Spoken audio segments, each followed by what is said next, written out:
পরীক্ষায় এই ধরনের অঙ্ক খুব বেশি আসে।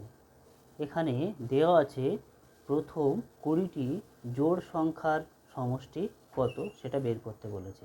তো এখানে অপশান দেওয়া আছে, option A, option B, option C, option D. এর মধ্যে কোনটা উত্তর হবে সেটা আমাদের ঝটপট বের করতে হবে। কিভাবে বের করব? এখানে একটা শর্টকাট পদ্ধতির মাধ্যমে আমরা বের করতে পারি। একটা সূত্র আছে, সূত্রটা হলো n ইন্টু n প্লাস 1।